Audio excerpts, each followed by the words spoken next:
The authorities found my uncle at the end of a rope, that much is certain. He hadn't shown up to work in 2 days, so his boss called my grandmother, who found my Uncle John dead in his one-bedroom apartment. His suicide note, which was written on a small piece of yellow, loose leaf and was stained with brown liquid, simply read, "Don't follow him." Everyone agreed it was my uncle's handwriting, except me. I thought it looked a little off, the letter F in particular. The top stroke looked too wavy, not by much, but just enough to notice. And I would know. I knew my uncle best. No one in my family knew what the note meant. The popular thought was that it was a warning for those who lived a life like my uncle, usually alone, often drunk, and ultimately hanging from a shower rod. But most people in my family didn't know my uncle the way I did. John told me things he told no one else, and I'm not exactly sure why. I suppose it doesn't matter. What matters is that I know the story behind the note, enough to have an idea of what it truly meant, and who might have written it. But, like most things with Uncle John, the truth is a bit complicated. I planned on laying it all out at John's funeral. I composed the eulogy and shoved it in the back pocket of my black dress pants. But when the time came, I never took it out. Reading it didn't feel right. Below is what I wanted to say, but couldn't. I guess I just wanted to get it off my chest.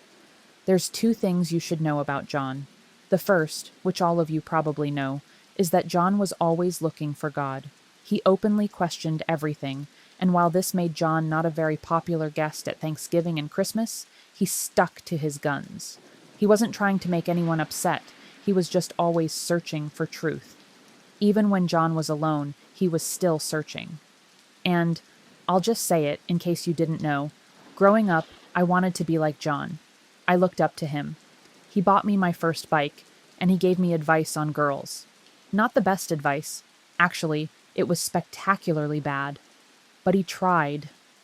But as I got older, it was John's passionate search for truth that I really admired.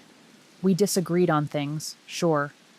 I believe in order, in a plan for us all, in a universe built on creation. I believe in God. And well, Uncle John did not. He wanted to, but he didn't. He had his reasons. John saw disorder and chaos everywhere. He saw evil and things that no God would allow. And while John and I didn't see eye to eye, I respected his reasons and his fiery drive for truth. I think it's what I admired most about him. The second thing you should know about John might come as a surprise. John was haunted, not in the figurative sense, but in a very real, literal way. John confided in me that a young woman was appearing to him in the middle of the night. Actually, she was hardly a woman at all by this point. She was a corpse. She'd appear at John's bedside, a fresh, young corpse with a bloated body, blotchy brown skin, matted and long black hair, no eyeballs, and sopping wet. She'd always gargle the same thing with an utterly blank and expressionless face. Don't follow him. At first, John didn't know what to make of it.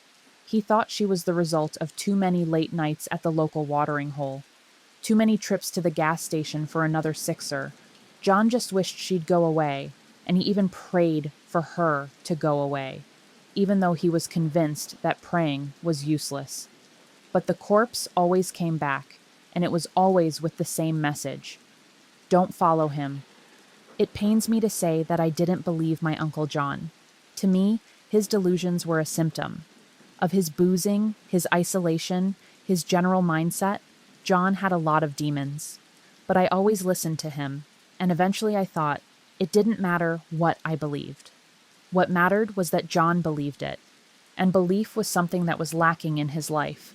And this dead woman, this ghost, filled John with purpose. There was truth to be found. He was determined to find out who this young woman was. If she was dead, then she had to have once been alive, my uncle reasoned. Based on her appearance, she probably drowned in a lake or river. And then there were those words, "Don't follow him." John suspected some form of foul play. It was a gut feeling, he said. The words were too cryptic, too foreboding. And, most importantly, If this spirit was coming to John, she must have had a specific reason, some form of a connection to John. John sifted through obituaries going back decades. He searched for any drownings in a 20-mile radius, and when he didn't find what he wanted, he expanded that radius to 50, 100, then 200 miles. He analyzed photographs, spent days in public libraries scouring microfiche, and chatted up members of historical societies from across the state. He called police departments, and he combed through records of missing persons. John even contacted parents of runaway teens from all across the country. But he found nothing, and the young woman kept coming back, water dripping onto John's linoleum floor and empty eye sockets oozing with algae and seaweed, and always with the same message: don't follow him. John told me all of this, and even when he was reeking of booze, with eyes so bloodshot I thought the white would never return. I told him that I believed him. It would have broken his heart if I told him what I really thought. I think it was because I didn't want to derail his journey to truth. But John's journey was ending. He didn't find any records of the young woman he was searching for. And slowly, the girl's message became not about her danger, but about my uncle's. She was no longer bearing the truth about her own fate, but John's. She'd gone from a cursed visage to some form of a guardian angel. For a moment, there was a glimmer of God. And that's when John's life began to unravel. The liquor became harder and more frequent. He sequestered himself into his apartment for longer periods of time, convinced someone was out there trying to hurt him. John just didn't know when or where. All he knew was, don't follow him, was a message for his own well-being. He was driving himself mad with paranoia, always looking for the him. About a week before John died, he found him. John told me the whole story, chapter verse. There was a horrible blizzard, and my uncle was out in the middle of it. He was driving home late at night from a bar on a backcountry road. In John's words, he was only a little worse for wear. I'll let you draw your own conclusions on what that meant. The roads got bad in a hurry. John's car trudged forward, slipping and sliding its way towards home. Bad weather never deterred John's confident, some might call aggressive, driving. There was no one else on the road, save a pair of headlights behind John that eventually vanished. John wasn't sure when or where. About 10 miles from John's apartment, the car began to sputter. He pulled off to the shoulder, and the car died. John had no phone, no blanket. His driver's side window was stuck halfway down, had been for 6 months, and John was too lazy to get it fixed. And the snow was piling up all around him. He considered going out on foot. It might have been his only chance to make it. But then John spotted a figure in the distance. It was slowly slogging through the blinding snowstorm, walking across a vast farmer's field, approaching John's car. A dot in the distance, slowly getting larger. John froze up. His reaction was sudden and immediate. This was the man, the him, that was coming for John. My uncle knew. Deep down to his core, he felt it. Don't follow him. John was being tested.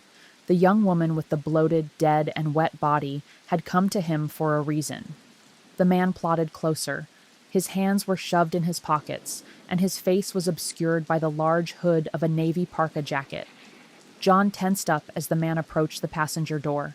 He rapped 3 times on the car window, and John did nothing. The man rapped again, wiped snow off the window with a gloved hand, and he peered inside. The man's face was soft, but with blazing, intense eyes. His cheeks were red with cold.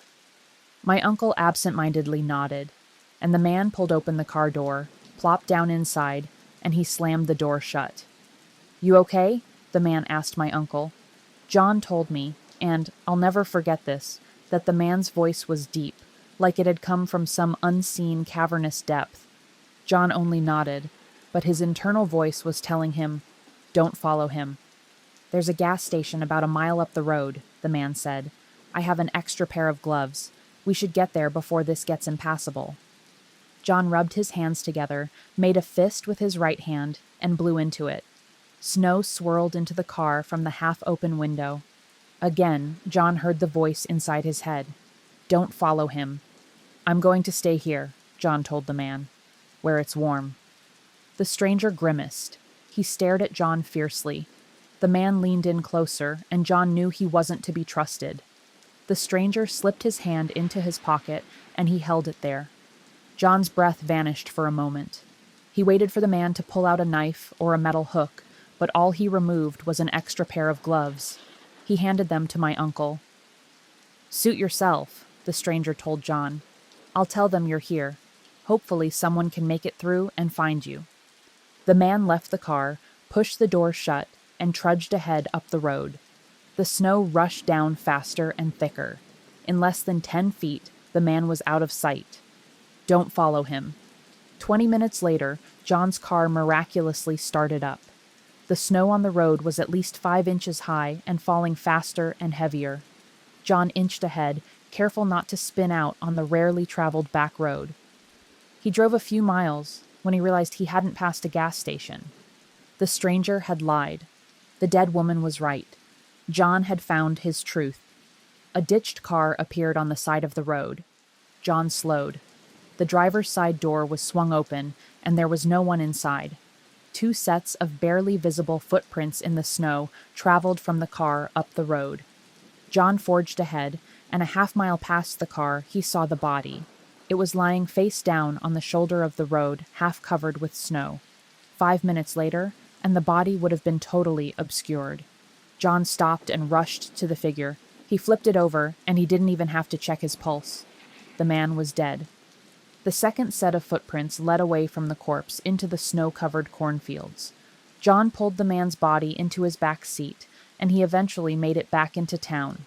He went straight to the hospital, and as the medical staff rushed the body inside on a gurney, my Uncle John could not get over how peaceful the dead man looked. He was content. He was smiling, almost. Curiosity bubbled inside my uncle again. John attended the frozen man's funeral. The message from the man's family was clear. He had finally found God, and the man had gone to a better place. The frozen man's sister gave a tear-filled eulogy, and in it, she told a story how she'd been dreaming about her brother's death when it happened. Only in her dream, her brother been called home by the Lord, that an angelic figure had been with him in the snowstorm when he died. He had walked beside him, before easing her brother's soul into the great beyond. There was sadness for loss, but she was overjoyed that he'd finally found God, because he had always been searching. When John told me this part of the story, his eyes dropped. A sense of absolute sadness and dread permeated his tiny apartment. He looked at me, and he said, "That dead woman tricked me. It was supposed to be me." That was the last time I saw Uncle John. He emailed me the next day, telling me that the corpse made another visit. She was still bloated, still soaked to the bone, and there was still hollowed horror where her eyes should be. But she didn't say anything this time.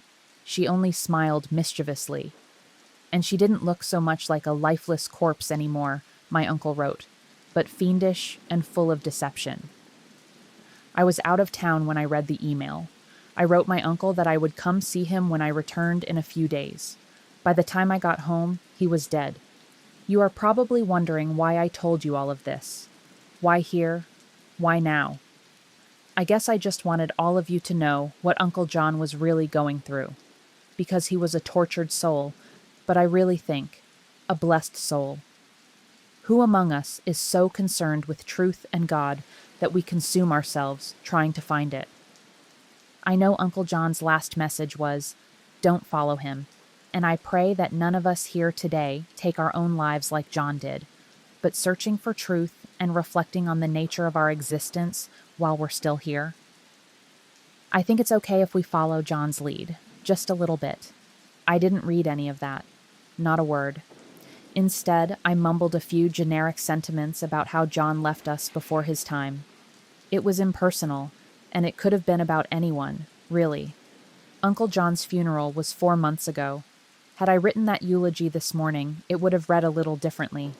A few weeks ago, I had a late-night visitor, the bloated dead woman. I awoke to the sound of water dripping onto the floor, and when I opened my eyes, she was standing next to my bed. She was exactly as John described, except he failed to mention the smell. I might have vomited if I weren't stricken with absolute fear. Her expression was blank. No mischief, no deception. I would have read her eyes, but there was nothing there. Only the empty, black eye sockets my uncle had stared through on too many nights to count. The woman leaned over my bed, turning her head to and fro. Very slow and methodical, like she wanted me to get a good look at her. She leaned closer, and my sweaty fists clenched the bedsheets tighter. I awaited the woman's message, waiting for her to say words, the words that drove my uncle to the end of a noose. I pondered a future, always on the lookout for the him that would enter my life one day, and the decision that would define my fate. But the corpse said nothing. All I heard was the plop, plop, plop of the water trickling onto the floor. I pulled the covers over my head, and I stayed that way until first light. In the morning, she was gone. At least, the bloated and very dead version of the woman was gone, but she appeared to me in another form. Her picture was splashed across the front page of my local newspaper, which I found staring up at me at the end of my driveway. "Missing woman's body found," the headline read. In the photo, she was young and pretty, smiling and full of life.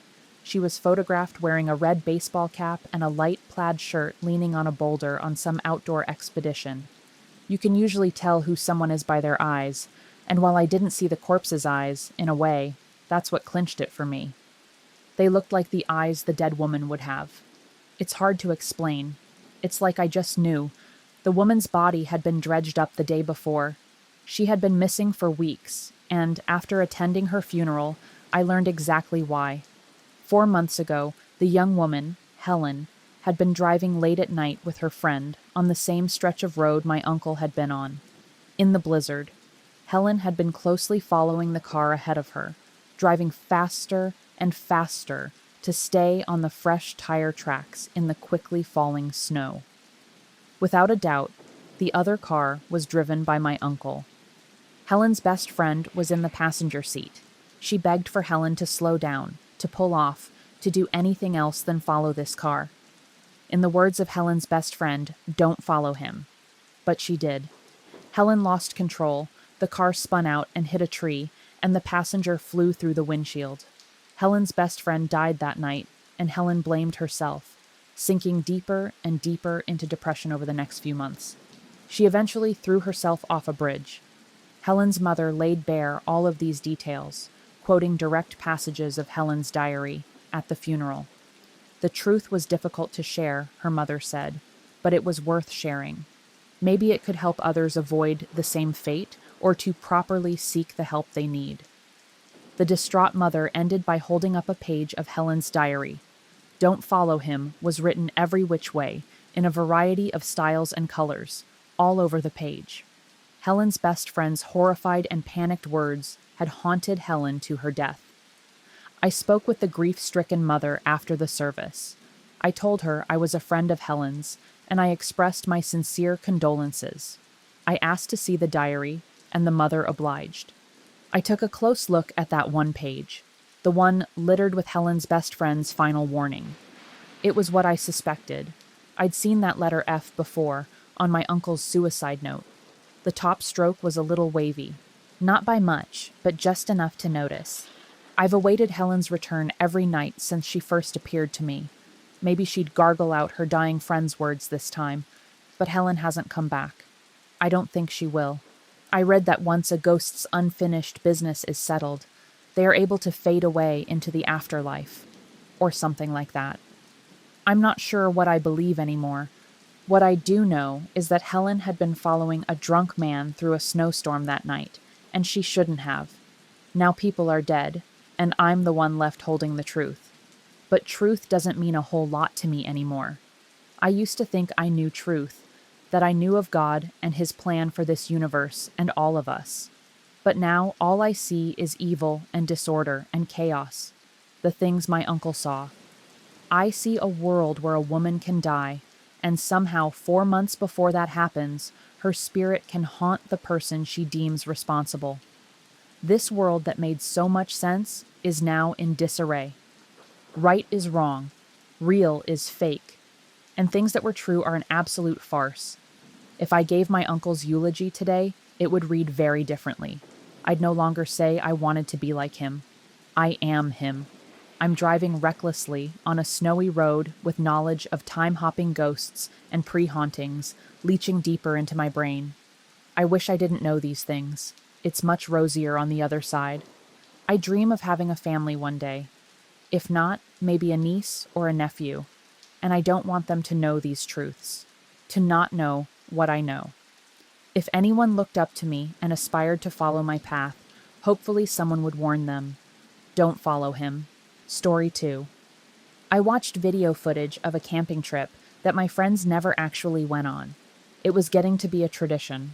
For the past 2 years, we've gone on a camping trip together, me and my group of friends, Sean, Lynn, and her sister Lily, Key, Sal, Monica, and Gabe. Monica's family is really wealthy, and they own a lot of land out in bumfuck Michigan, so we've wrapped up our past 2 summer vacations out there in their woods. We pitch a few tents in what's basically the backyard of Monica's grandmother's huge Victorian-style house and pretend we're roughing it. When in actuality, we just sleep out there for the 5 hours of the night that we don't spend drinking or playing video games inside.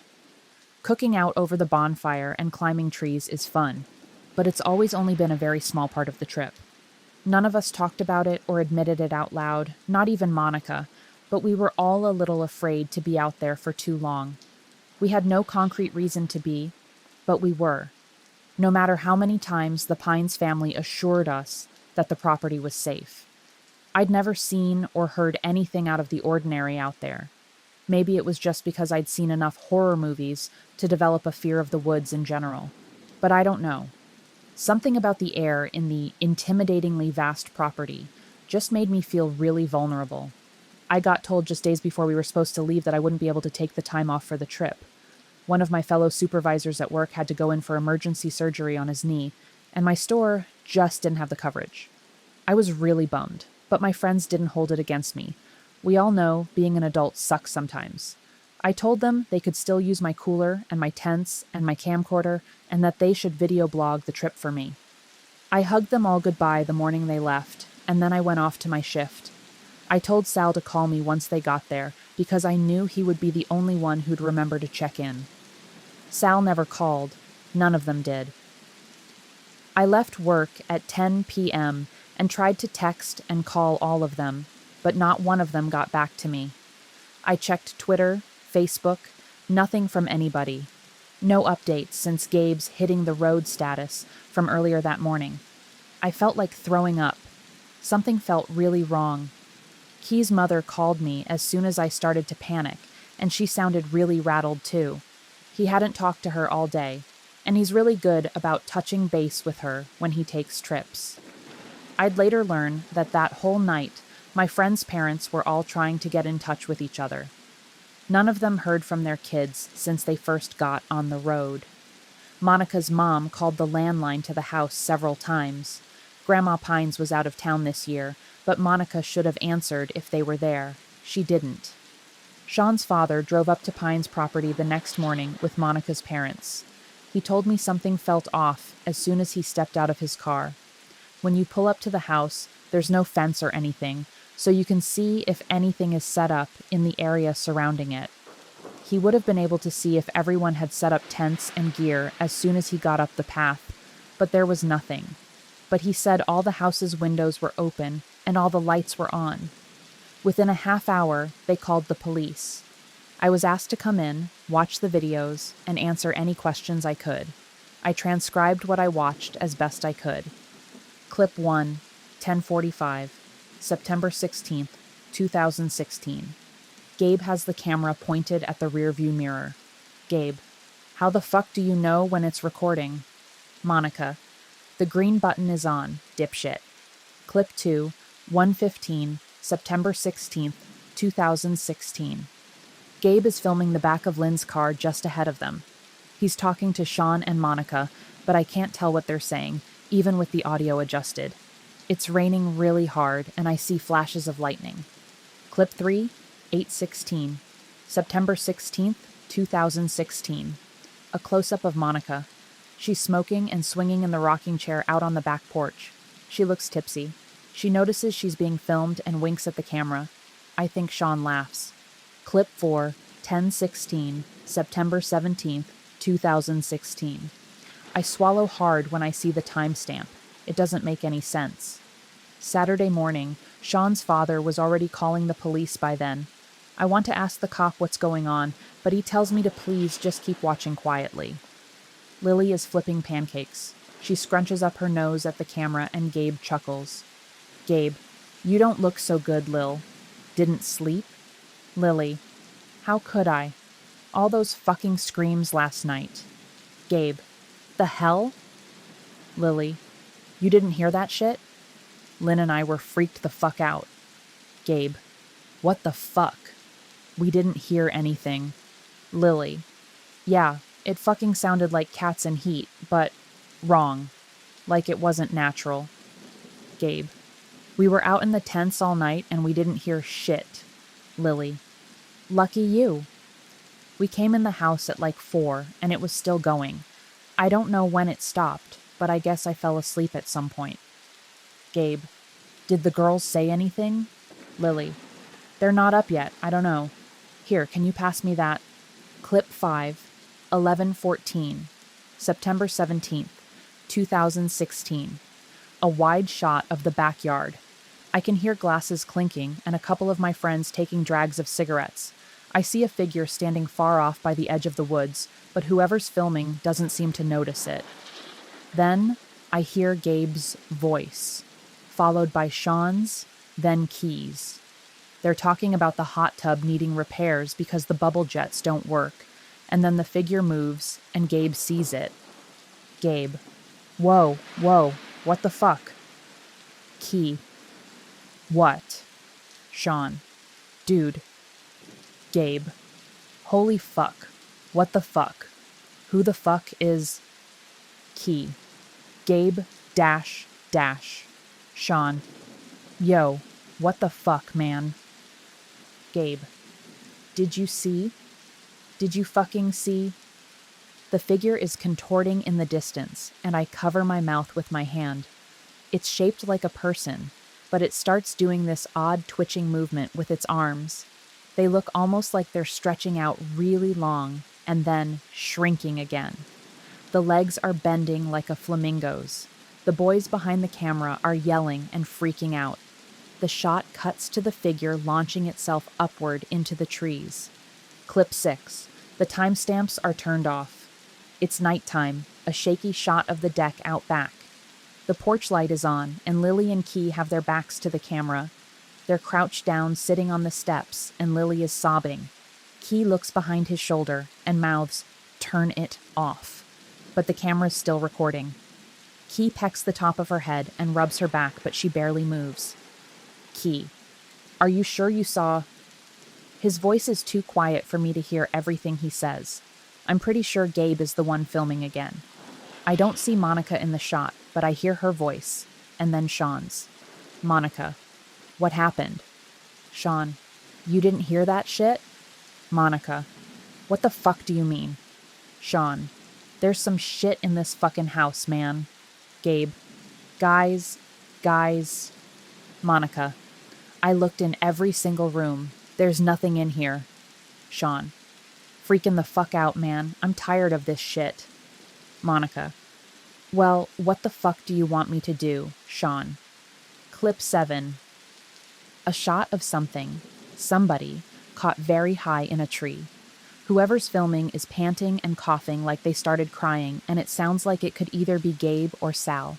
The shot is focused on whatever's stuck up there, and something breaks off the tree and falls. It makes no noise when it lands, and that's where the shot cuts. Clip 8. It's a shot of Monica's room, or what used to be her room when she was a little kid.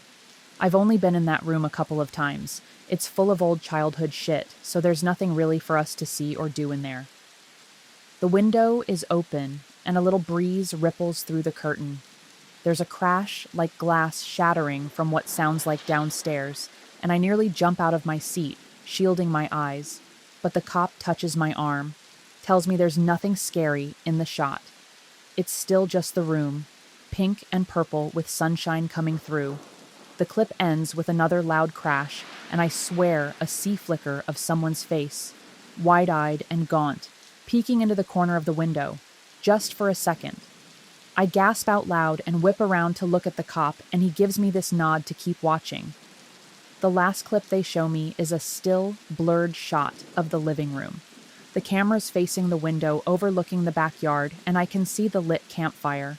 The TV isn't in the shot, but I can hear the music to the menu screen of one of the Mario Kart games.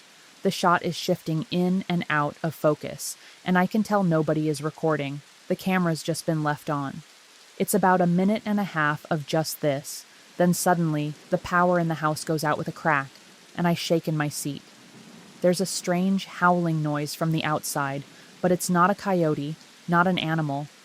It sounds like 2 or 3 people mocking wolves, but warped. Something hits the window with a hard thud, and I wince. There's blood spattered across it, and through the smears, I can see somebody with oddly shaped limbs standing by the fire. They don't move. They just stand there with their head bent down, fixated completely on the flames, while the howling keeps going, and I start to notice something. The howling sounds exactly the same every time, like it's a 6-second sound clip playing on a loop. As soon as this clicks in my mind, it stops completely, and I'm so thrown off that I almost don't see the figure disappear. It doesn't leave the shot, I don't see it move, it just vanishes. The fire goes out, and the lights turn on in the house again.